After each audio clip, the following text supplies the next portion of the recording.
we're live. Hi. Well, see, you're doing some last minute tweaking to the show, and you just get the count and slack that we're live. So, hi everybody. We are here to discuss the National Basketball Association, otherwise known as the NBA. Brendan Glasheen, Matt Meiselman, and Chirag Hira. This is DraftKings, the Slate. It is a program in which we discuss all sports betting, daily fantasy angles on really every weekday here. And on Tuesdays, we don't wear pink. We talk about the NBA. There are 6 games in the NBA tonight. I was saying this to Meiselman yesterday, Chirag. It feels like as each week goes by in the NBA, you go from like 3 games on a Tuesday, then there's 4, then there's 5. And Meiselman made a good point that some of these games are being made up because of the COVID issues from weeks ago. So we got 6 games to look at tonight. Chirag, what's your opening thought?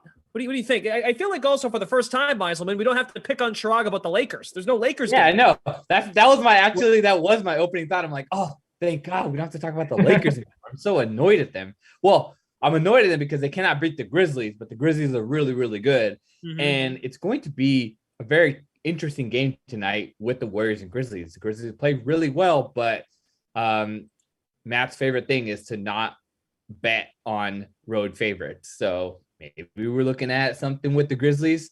Timberwolves also playing really well, setting up in a matchup with the Pelicans.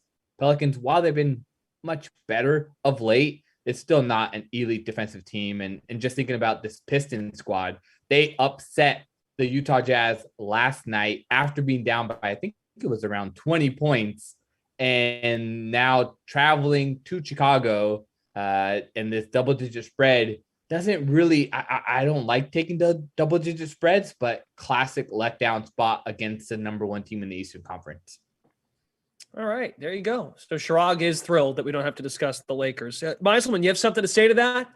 Warriors are laying 2.5 points tonight against the Grizzlies. What do you think? Yeah, well, the Lakers don't play, and we just got right into it, just bringing them up off the top. We weren't going to talk about them, but here we go. We'll just start right with them. No, I'll stay away from them at least for now. Maybe we'll come back when we talk futures and things like that. But for Warriors Grizzlies, one of the things that is really hard to figure out right now is how the offense will function with Klay Thompson, but also Draymond Green's not there. So whatever we see, last game, it was Klay's first game back against the Cavs. Draymond played 1 second, so he didn't really play. And the way that Klay looks without Draymond is going to be different than the way that Klay looks with Draymond. In theory, Draymond helps everyone offensively just get open looks. He sets good screens. He's obviously a great passer. I think he still is averaging more assists than Steph Curry this year. So this is a big unknown, I feel like. Klay looked really good, but I feel like there's going to be ups and downs with him not being just ready yet. I'm agnostic as far as whether Klay can get back to being the way that he was before. We've seen Achilles injuries just not have the same lagging effect on players. Like Kevin Durant came back from his Achilles injury, looked just fine. Like maybe this is just not as big of a deal as it used to be. But anyway, for tonight specifically, I don't expect Klay to shoot as much as he did last game. He really wanted to, to me, it seemed like was trying to prove a point there, or maybe just get himself loose. I don't know which it was, but something was different. I don't think we'll expect him to just, shoot every time he touches the ball like he basically did last game. The thing to watch for this game, though, on the Grizzlies side is we don't know yet if Steven Adams is playing. And when we get into DFS, that's going to be pretty relevant. For betting, it's pretty relevant too, but I'm leaning Memphis here. I definitely want Steven Adams to play just to solidify that defense if you're going to go with Memphis. So want to see what that news is. But then for prop betting, I think that the rotations could change pretty significantly based on whether Adams is in or out. So a lot to watch there. And I think there are a bunch of games tonight where we have news updates that we're waiting for that are kind of like supplementary players, but they actually might be a bigger deal than most people realize. So we just showed it to the people. Klay Thompson took 18 shots, 8 from 3 in 20 minutes the other night against Cleveland. That was something. And remember, and Meiselman, I apologize if you mentioned this, but the urgency to get shots up, well, they were at home, right? So it's that whole hype of them being home. Now they're away, and there's the minutes restriction. So maybe that's all right, we'll give Klay his night, and then we're gonna dial it back a bit, right? So could be something to Yeah. it. Yeah, I think when we get into DFS, we'll have to talk about Steph Curry because to me, he seems like he could be an undervalued player here. But yeah, the Clay thing, like to me, we're just going to kind of have to watch it. One thing I think we do know for sure, though, is he's not playing big minutes yet. Like whether he's shooting a lot or not, maybe that was just like you said, and I think it is a good point. Like they were at home, so there was a little more energy for that. Sure. But well, there's no way that Draymond playing, which then we'll stay away from that. It's going to rub. It was weird. It was weird. But like, there's no way Clay's playing 30 minutes tonight. Like I think that's the one thing that's very clear. Yeah. Okay, so there are 5 other games on the slate tonight. We'll go from a sports betting perspective heavy to start the show, and hopefully we get some news that can trickle in. And then the big news, of course, too, is Bradley Beal going to the COVID list. And that the reason why that's such a big deal is because, of course, going into the day, you figure he will play, and that messes with optimizers and it messes with the projected ownership for what tonight's slate might look like for 6 games, because Beal is one of the more expensive players on the slate. What's another game here, Meiselman, that jumps out to you? Dare I say Raptors Suns, because the Toronto Raptors, with guys back, they are rolling. They've won 6 straight games and they're playing one of the top teams in the Western Conference. Yeah, I really like the Raptors in this spot, contingent on some of the guys that are questionable for them. So Scotty Barnes is the main one. Like, really, I don't think Gary Trent is that good. But the Raptors don't have a lot of depth. Like their bench isn't great, so kind of does matter if Trent plays. But Barnes in particular, I think, has been, outside of Evan Mobley, probably the best rookie in the NBA. And the Suns are missing Cameron Johnson, which this is a guy that Chirag and I have talked about offline. We've talked about on these shows before. Cam Johnson is really, really good. And even though DeAndre Ayton's back, and Jay Crowder's back, JaVale McGee's back, like the Suns are basically at full strength, but they're missing Cam Johnson, which means you're going to see more Landry Shamet. You're going to see probably a little more Cameron Payne, which is fine, but maybe some guys who usually aren't in the rotation have to play a little more too. The Suns may have to run, Jalen Smith at the 4 because they're short on bodies that can play the wing. So this is definitely a big deal that Cam Johnson's out. But to me, the Raptors, aside from maybe the Celtics, we don't have to go there too much. Like those are the 2 most underrated teams in the league right now, I think. The Raptors have quietly been really, really good. And Fred VanVleet, legitimately is playing MVP level basketball. Like I'm not sure that people realize MVP level. Wow. Yeah. All right. I'm not saying you should bet him. I thought you were going to say all-star. I was like, all right, all-star. Yep. Let's do it. There are his numbers. I just put them up now, Tom. His numbers are insane. These are his recent games. Fred VanVleet. Yeah. I'm not saying you should bet him for MVP. I'm not saying he's going to get any votes. I'm saying he in terms of how much he's affecting games, is playing as well as other MVP candidates. Like he's too far off the board. The team doesn't have the record. Like there's no narrative thing. Like he just won Eastern Conference Player of the Week. Like that award could go to anyone in the whole conference. So, it's not like it's nothing. I mean, he was just given MVP of the month essentially, or of the week. Sorry. It's Player of the Week. He was just given MVP of the week. So that does mean maybe a little bit. What a take, Chirag. Anyone can win Eastern Conference Player of the Week. Anyone in the Eastern Conference. Anyone in the Eastern Conference can win it. But no, I mean, honestly, he's been a man possessed. He is the leader of this team. He's the reason why they felt so comfortable letting Kyle Lowry go. He stepped in and has really made an impact. And Scotty Barnes, man, I am just so happy that he is playing well because and him being drafted at 4 and them getting that pick in a sense was really kind of they lucked into that. And then him turning into, I honestly, the player that he reminds me most of is Scottie Pippen. Yeah, they have a similar name or whatever, but just that length in their style is just really it's just really good. So I think that he benefits them. I have overs on their futures for win totals, so I'm happy that they're doing well too. Big fan of those. Yeah. But I think what was their number? I think it was 38. I don't have it in front of me. Their live win total is available now. They're at 44.5, I think. There's no odds for them to make or miss the playoffs listed for whatever reason right now, but the win total is, and that's at 44.5. Or I think it was maybe I have that wrong. It's in the 40s for sure. I may just be misremembering entirely. VanVleet plus 50,000 to win MVP, by the way. He's going to need to average 30 points a game and carry them for a really long time. Curry and Durant probably both have to get hurt, and weird stuff can happen. I mean, I even at those odds, I probably wouldn't bet it, but I do think he's playing like, aside from Jokic, he has an argument to be in consideration for one of the most important players in the league to his team. Like his defense is unbelievable. I think people don't really realize that. The one thing though, like when you look at his numbers, and this is just a weird quirk of this season, is that teams keep resting their players in Toronto.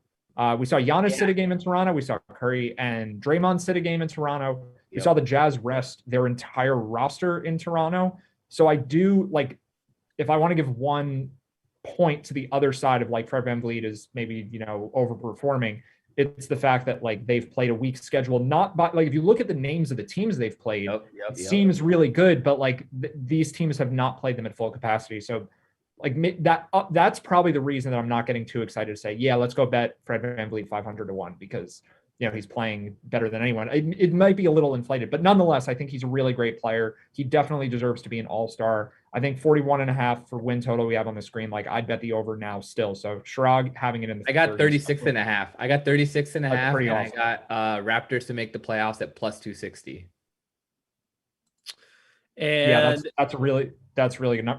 When that comes back, they're going to be probably minus odds. I would imagine they're better than 50-50 to make it now. And at the moment, they are the 7th seed in the East. Yeah. Okay. Wow.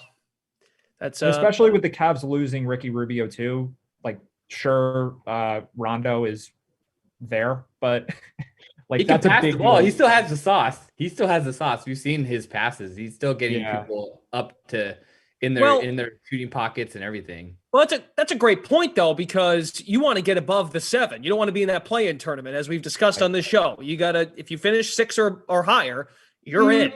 I think Toronto of all the teams kind of in this spot are okay at that 7 seed because they would have the home court advantage and playing, as you just mentioned, like, hey, teams aren't traveling, but sure, they'll travel for the playoffs, but playing in Toronto, that home court advantage is one of the top in the league right now, I would say for sure. Yeah. Well, considering also they played all their home games in Tampa last year, folks aren't taking those games for granted, which, by the way, is Toronto even letting fans into their building? They're at half capacity. It's weird to watch some of those. I think it's half. I may be wrong. There's some fans. I think it's half. Yeah, it's not full. Okay. Because I know Canada's been mixing it. I mean, they're doing it a little differently right now, given what's going on. So that's something. But yeah, good point. I mean, if you're at the 6th seed, you're fine. You clear that line. You're not worrying about a play-in tournament. Okay, we do have a slate to talk about tonight, but that's a good. I mean, look, it's nice to talk about someone else other than the Lakers. That has like an actual chance. Why do you keep bringing them up, bro? It's just fun. It's just really fun to talk about the Lakers. We just have such a good time whenever we do it. It's true.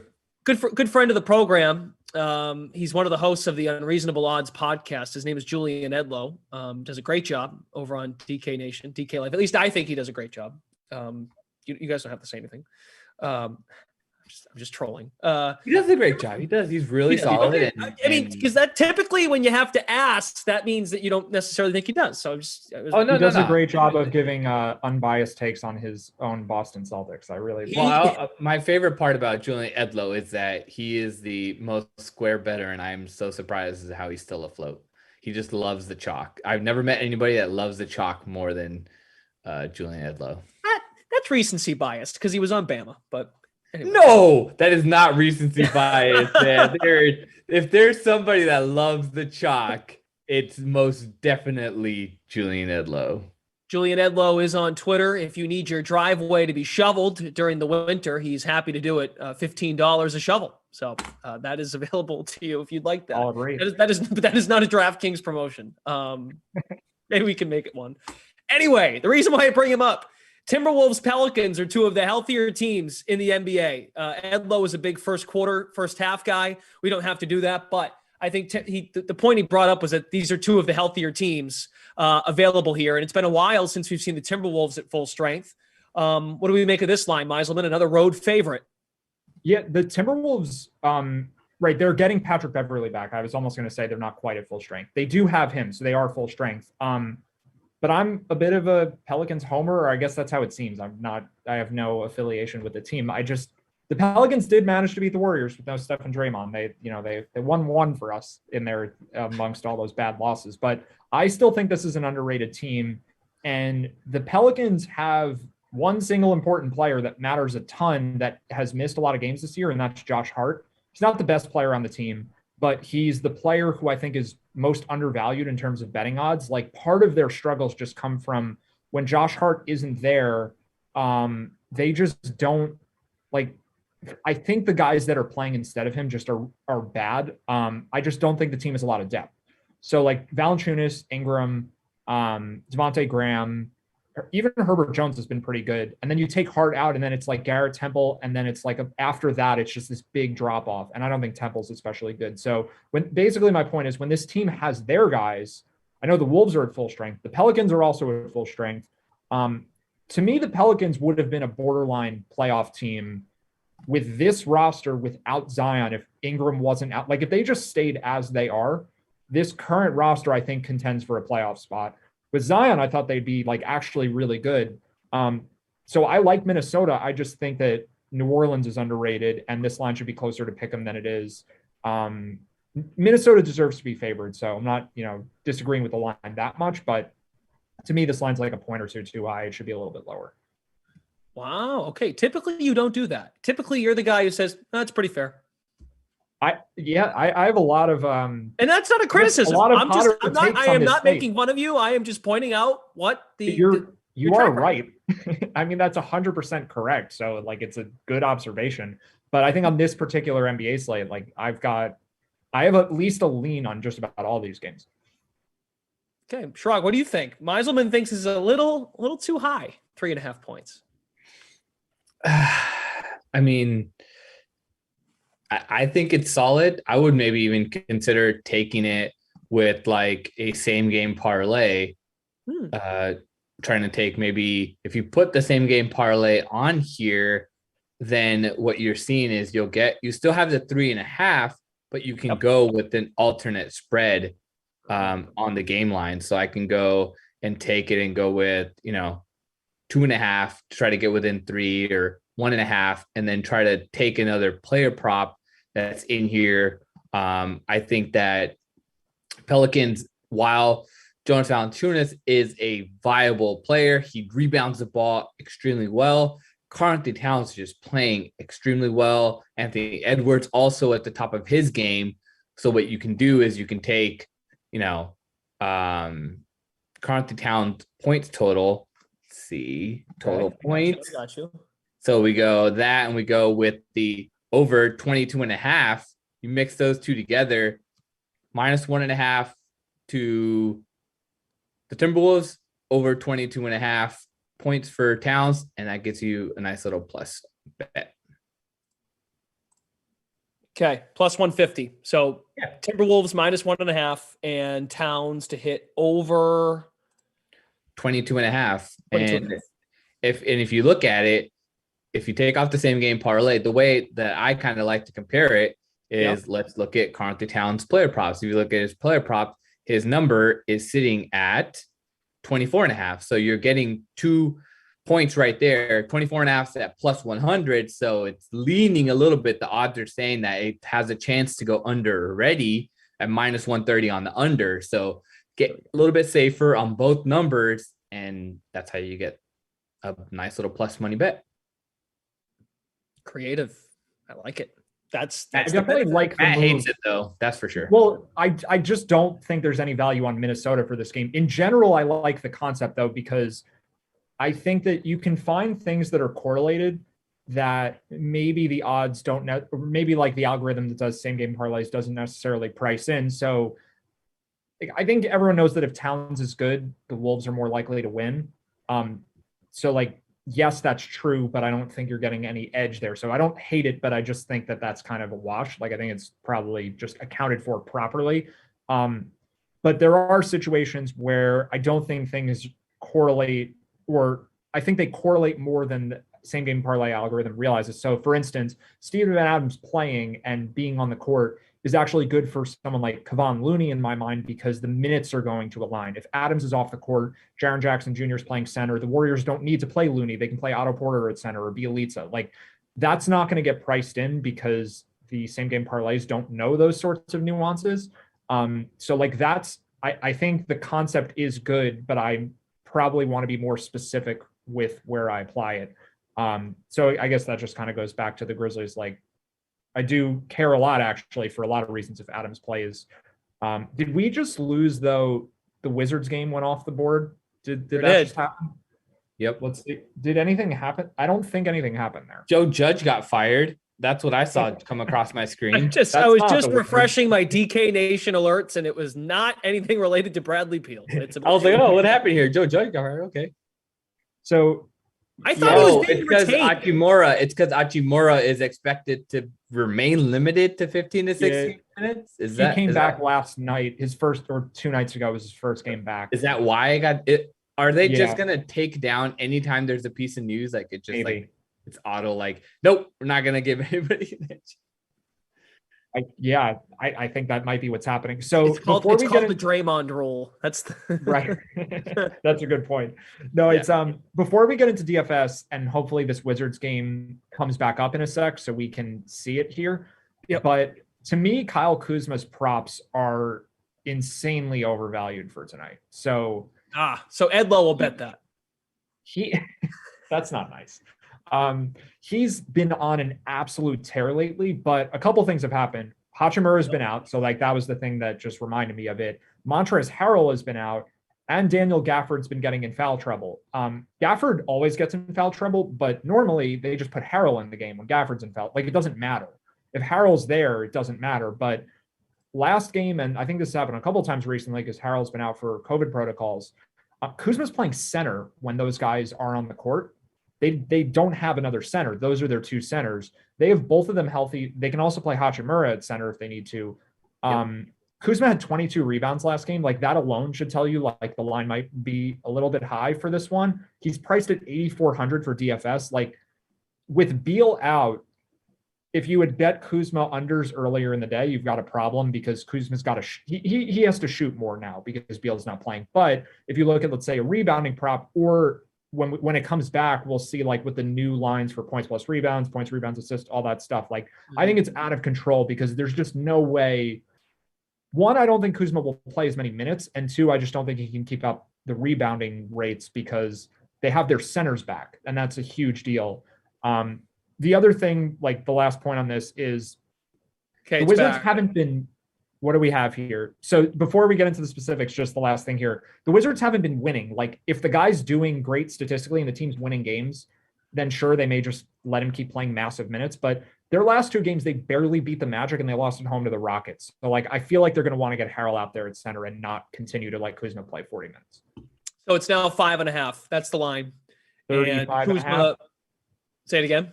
You have 35.5 points, rebounds, assists. That's correct. Yes, at? Kyle Kuzma. And his point prop is at 21.5, minus 110. Yeah, to me, that should be in the low 30s. Like, it's not a lock or anything, but that's too high. 35.5 is too high. Yeah, I think it should be like 31. So that means you're getting value on the under because that is minus 120 on the over. Yeah, I mean, I think it's off by enough that it's minus 115 too. All right, I guess there's just a big large vig for this market, but I honestly don't care that much. Like I think it's off by enough that minus 115, minus 120, whatever. Like the under has value even at those numbers. I think. Yeah. Let's look at rebounds. Yeah, my mind instantly goes when I see minus 120 on a player prop. The other side is usually like plus 100 or whatever. Yeah, we do have that for the under. So 10.5 is the rebounding number. 10.5 minus 135. That's unless and they already announced the starting lineup. Gafford's playing center. Like unless Kuzma's starting at center or Harrell's, like you're laying minus 135, but we're just expecting Kyle Kuzma to get double-digit rebounds now. Like based on a few recent results against some, like they've played bad teams. They've played, and even the Bulls, who are part of their recent stretch, aren't a good defensive team when Alex Caruso's not there. The Bulls are an offense-first team, especially when they don't have Caruso. Like, look at these teams they faced. I mean, it could not be any easier from a matchup standpoint. They faced Charlotte, Houston, Orlando, the Bulls twice. Like I said, like I think the Bulls are a tough team to beat, but they're not a tough team to score against right now. So Philly. I think just everything's out of whack here, and he's priced at 8,400. Like there's no way he's deserving of that. All right. Take the I like Kuzma as a person. Like I don't mean to, trash him. I'm a huge Kuzma guy. I love Kuzma. I think he's a baller. Kuzma, how about the point though? How about the point total though? Is like I think that's fair. 21.5. Yeah, that would be, but with Beal out, that's fine. I think you can't risk that. You're asking you go under that. He's hasn't scored under 21 in 7 straight. So what's up with that then? Why is that the number? It's because Beal is out. It should be, or you're saying why isn't it higher? Yeah, what's up with that? That's interesting. His recent scoring binge, I think if you look at the minutes, that's really where I see it coming. Up. Like they're not playing well, and he's played all these minutes out of necessity. And 40, 40, he hasn't 44, 38. Yeah. He's just like, I think he plays 35 minutes, maybe less. Like he's just not going to stay on the court for this long when they have Hachimura and Davis Bertans, who missed a couple games this stretch, and they have Harrell and they have Gafford. Like there's no Beal, but I think Beal's minutes go to like KCP and Corey Kispert and Raul Neto and Aaron Holiday. Like I don't think those minutes are going to Kuzma. A few extra shots are going to go Kuzma's way because everyone's going to just have higher usage when Beal's not out there. You replace Beal with Neto, that's just more shot attempts for everybody because Beal takes a ton and Neto or Kispert, like those guys don't shoot as much. But in terms of minutes, like Kuzma is not playing more because Beal's out. Right. Okay. Oh, -1. Whoa. What happened? Notice that? That was nuts. 21. Someone's watching closely. Plus 105 over on his point total. Yeah, I would leave the point total alone and go for under on rebounds or go for under on like the full stat combo points, rebounds, assists. I'm not really interested in points in either direction. Okay. No Bradley Beal tonight for those of you just joining us. That's why the Kuzma chatter is has carried on during this show. Former Laker Kyle Kuzma. Always a good way to tie in the Lakers. We always have to find a way. Yes, he did. Yeah. I lead off the show like that, and now I'm just being a troll. Chirag, you mentioned this off the top because I like how we kind of get off our chest some games we want to look at. And you mentioned the Bulls hosting the Pistons. They're laying 13.5. Do you think that's a trap spot for Chicago? I don't believe it's a trap spot for Chicago because the Pistons beat the Jazz last night. So Bulls are not going to take them lightly. I mean, sure, it's a back-to-back, but you're not going to take a team. Cade Cunningham did have an amazing performance, and his game has been really, really well, or just like kind of subpar average. His salary is up there, so you can't even really roster him. There's nobody that was playing him last night against the Jazz. I just think that the Bulls should be able to get it done, but I worry about just laying the points that much. I'm not a big fan of laying double-digit points. It's too much of a sweat for me. I'm like sitting here waiting for a blowout. Like I don't know. Maybe I'm a square, and I should take bigger bets, but I just think that it's easy layup for the Bulls in this game, and they should be double-digit favorites, but like maybe take 8.5. What do you think, Matt? This is the one spread I don't really have much of a take on. Like to me, it seems fair. The fact that the Pistons are on this back-to-back is probably the reason that the line is this high. Otherwise, I think it would be a little closer. Like to me, the Bulls are a little overrated right now specifically because I think Caruso is legitimately amazing. Obviously, defense is the main thing that he matters for. So without him, Laker, by the way, always relevant. We're talking a lot about ex-Lakers tonight, I guess. Kuzma, now Caruso, but yeah, anyway, like to me, this is just kind of the fair line. I think you could get a blowout where the Pistons still cover just at the end of the game, right? Like the Bulls pull their starters up 17 with 5 minutes left. Still doesn't even mean the Bulls cover because this line is so big. So I'm just not really interested in this one. I do think this game is compelling for DFS though, because if it stays close, I think you'll get some pretty contrarian Bulls players that people are scared off of due to the blowout. And, there could be huge upside for Levine, for Vooch, for Lonzo Ball, for DeRozan. If the game does stay close, like I think having those guys in your lineups makes a lot of sense. But as far as the spread, like to me, it just kind of seems like where it should be. Just looking at their recent games outside of the outlier win over Milwaukee on the road. They have not competed, or they've been blown out like heavily in road games this year. The Detroit Pistons. That Milwaukee game is so strange. I still only half believe that it even happened. The Bucks were that was a fully loaded Bucks team. Yeah. Yeah. Holiday's been out recently, but he played that game. That was very odd. So did Middleton, so did Giannis, so did Portis. Yeah, this team doesn't travel well. Nope, it doesn't. They're 9-30, and they've won 2 straight and 4 of 6. Not really good anywhere, but yeah, I don't know. I don't know how they've won. Well, at least but you look at some of these home. I know they beat the Jazz, and that's great, but even their home losses, they're in them. They're losing by fewer than 10 points. Yeah, for the most part. Okay. Nuggets Clippers. We have thoughts on this one. Nuggets Clippers from a sports betting perspective. Nuggets are laying 3.5. And I don't know what to make of the Nuggets. The Nuggets are coming off a really bad loss to did they win? They beat the Thunder. Excuse me. They didn't cover. That's what happened. They beat the Thunder but didn't cover. Yeah, they were down early and then came back and won, but I guess they didn't win by much. I'm just pulling up player props here again because the news we got for this game is that Will Barton was upgraded from out to questionable. That happened during this show. Yes. So that's I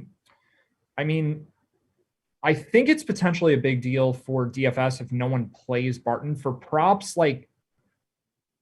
now that Monty Morris is back, I'm just kind of scanning this here, and maybe it's not that interesting. If we didn't have Monty Morris playing, then the amount of work that, let's say, Campazzo and Austin Rivers would have had to do with Barton not playing would have been substantial.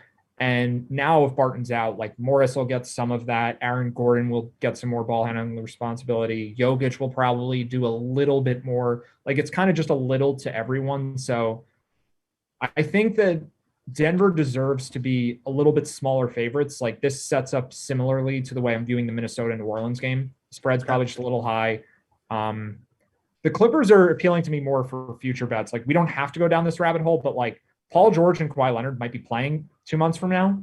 Yep. And the Clippers are still pretty far odds to win the title. And I think it's conceivable to argue they're a top 3 team in the NBA at full strength.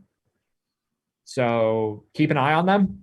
That's kind of all I'm saying there, because yeah, if Kawhi and George come back and they're playing like they did last year, I thought the Clippers were the best team in the NBA last season. So yeah, they're definitely they would have won it if it wasn't for that hit by Jingle Joe. They would have won it. Right. If Kawhi stayed in for the rest, if he played the full playoffs, I think they win too. Yeah. Yeah. I mean, your only concern though with the Clippers is how do their guys how does a Reggie Jackson adapt to less shots, right? Less volume. And maybe that's because I live in Boston, and that's been the problem with this freaking Celtics team and their young players. They don't get it now that they have the keys to the castle, if you will. But how do Marcus Morris, Reggie Jackson, Eric Bledsoe, how do they handle themselves with less touches? They're all vets here, though. Yeah, they're all vets, and they did it last year. I think they did pretty quickly default back to how they played last. This is for Reggie Jackson to be the primary scorer. That's new.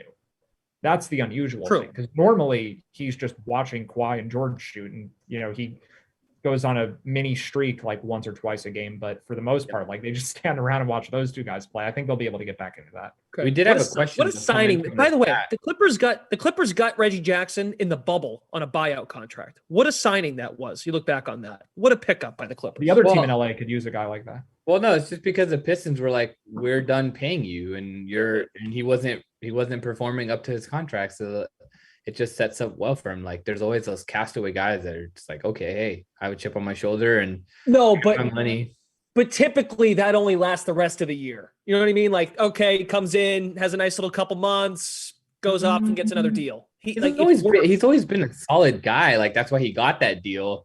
He knows how to ball. He's a solid point guard, and you give him confidence. Any point guard with confidence is gonna pretty much step up and do their thing. That's what they've been kind of raised to play with. So I think that Reggie Jackson coming in as a scoring guard more than a prototypical point guard just set up really well for him to be okay, I don't have the pressure on me now.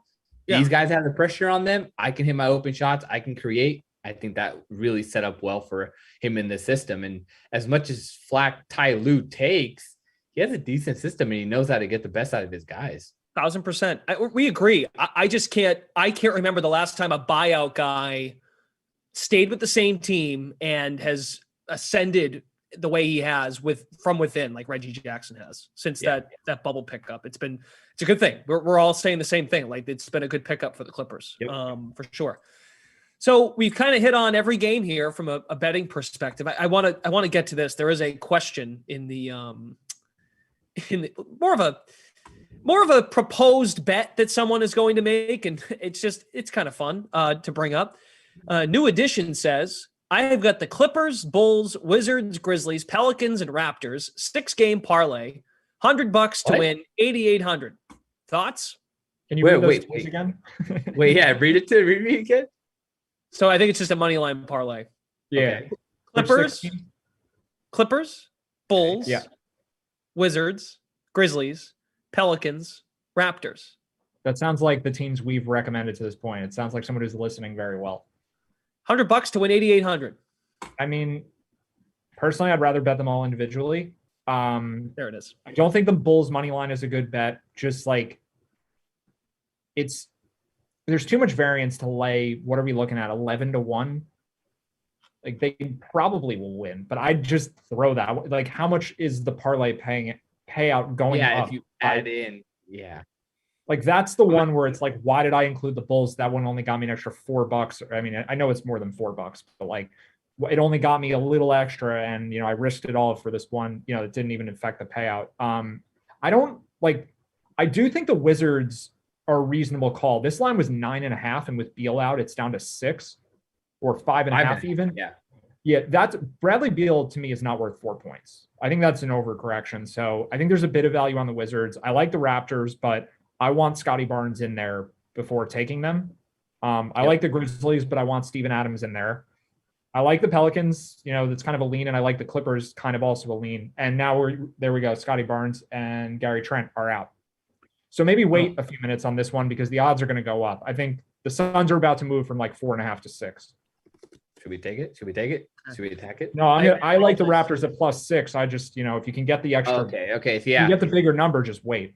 Oh, the game just came down. Yeah, we're going to see that one move by at least a point, maybe 2.5. I think Scotty Barnes is good. I think Gary Trent's defense is bad enough that Svi Mikhailov can just basically do what he does. He doesn't matter as much.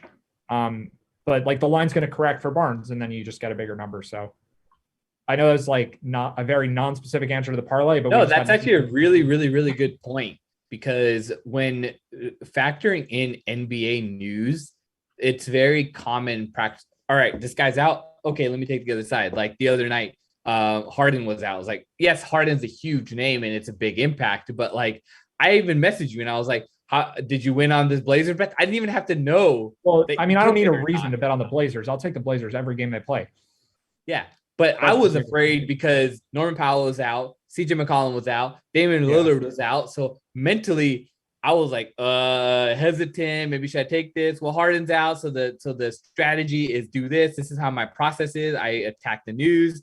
Okay, we go for it. But attacking the news sometimes is actually waiting for it to settle and getting a bigger or whatever number.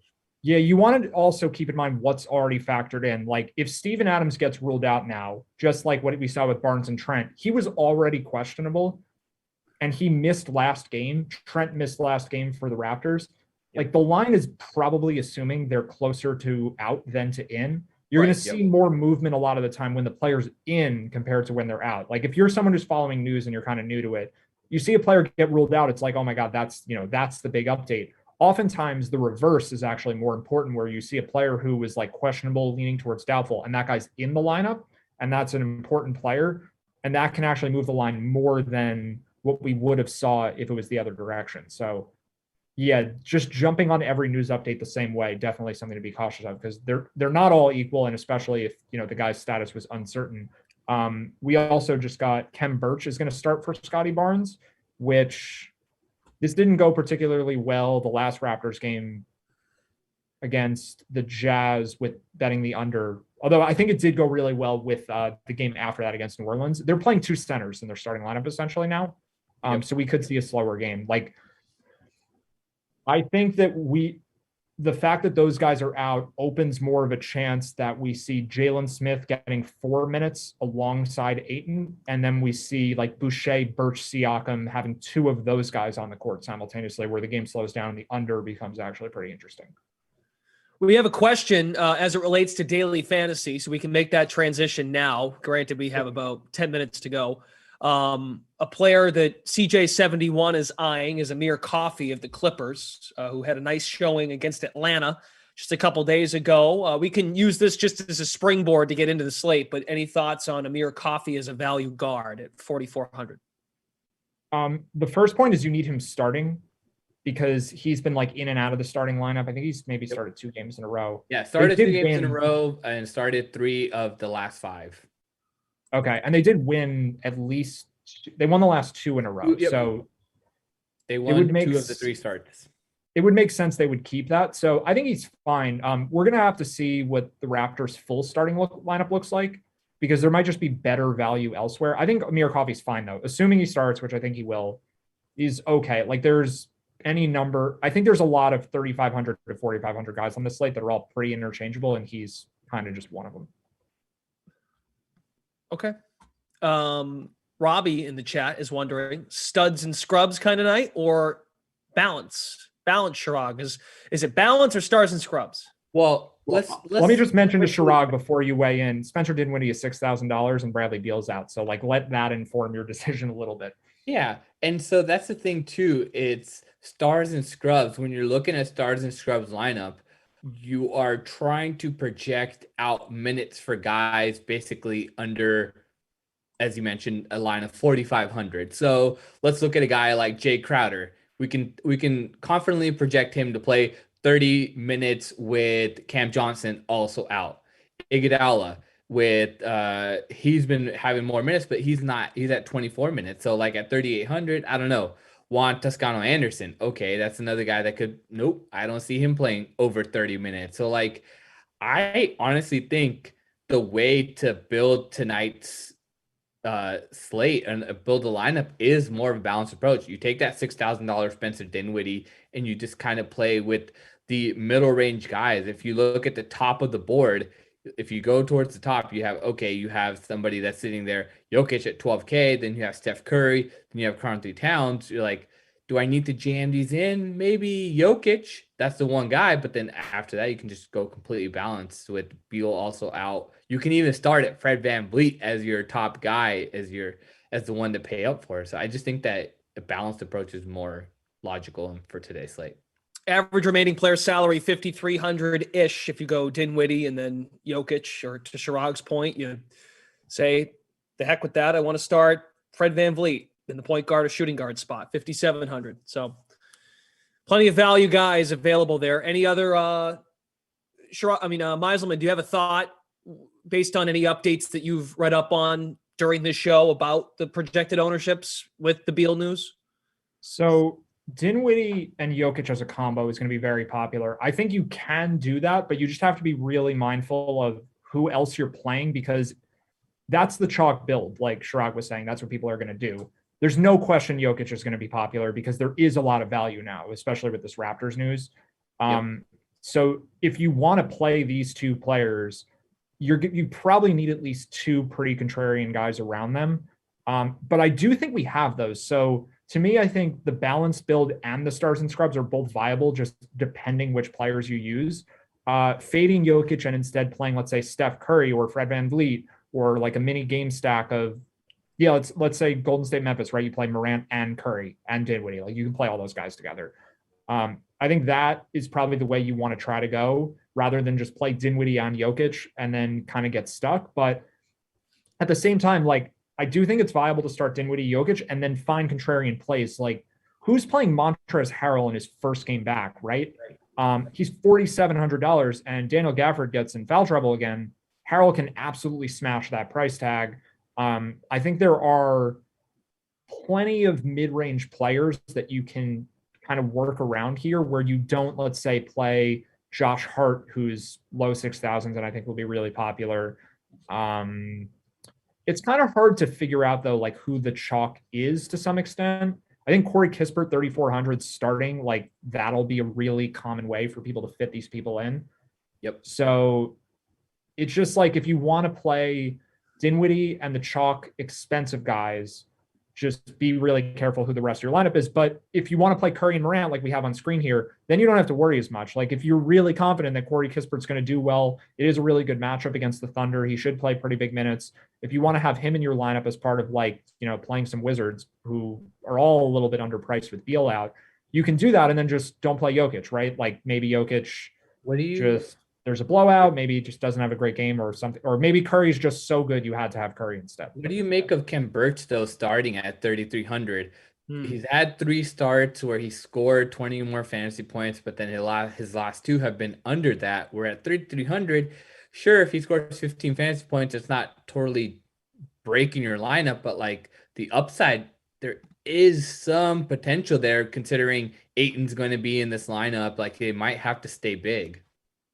Yeah, I think there's something to that. Like I do think that both teams running 2, let's call it 2 bigs, right? Like because Siakam's not really a center, but let's say like Birch plus Siakam playing together for a decent stretch of the game.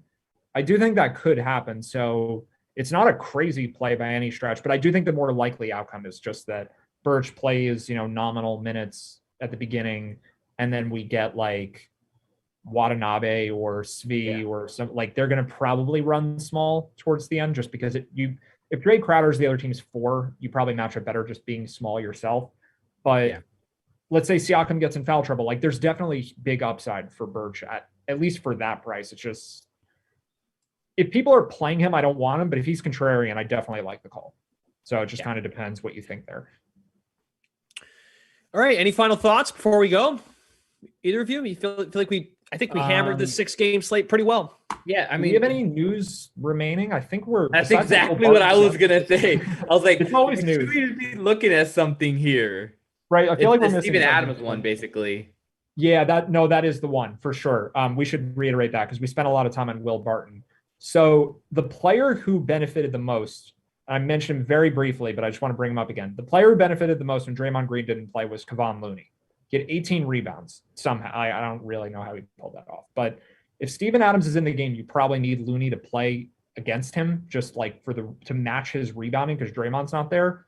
If Draymond's in, you can just play. Draymond's good enough defensively. You play him at center against anybody. But Looney probably plays pretty big minutes if Adams is in. And I don't think anyone's rostering him. I think his prop lines are pretty interesting. He's $4,800. Like that just doesn't fit in with the kind of build people are going with. So you want Adams playing, but Looney to me is pretty interesting for like all scenarios. I mean, he just had an 18 rebound game in like 25 minutes or something. Rebounding prop at 30 minutes. That's 30 minutes. 30 minutes. Okay. But that's kind of to my point, actually. Like the fact that he's playing 30 minutes now, they need that against big teams when Draymond's not there. So yeah, I mean, it was against the Cavs, and the Cavs are pretty big. Yeah, and the Grizzlies are too if Adams plays, right? So like the Lakers-Grizzlies game that just happened, Adams was out, Jaren Jackson started at center. But if Adams is playing, that's a totally different dynamic. Like you don't want to play Looney against Jaren Jackson. You probably want to play Bielitsa, Otto Porter. You could even play Andre Iguodala at center against Jaren Jackson. Like he's much better athlete, but he's not like a traditional big. So that news is going to be very important both for the Grizzlies purposes, for DFS, for Looney props, for all of it. Like you definitely want to watch the Steven Adams news. So it's good Chirag and I were on the same page that we were missing someone because I think Adams is really important for tonight. Yeah. Rebounding prop for Looney, 7.5, -115. I like it if Adams plays.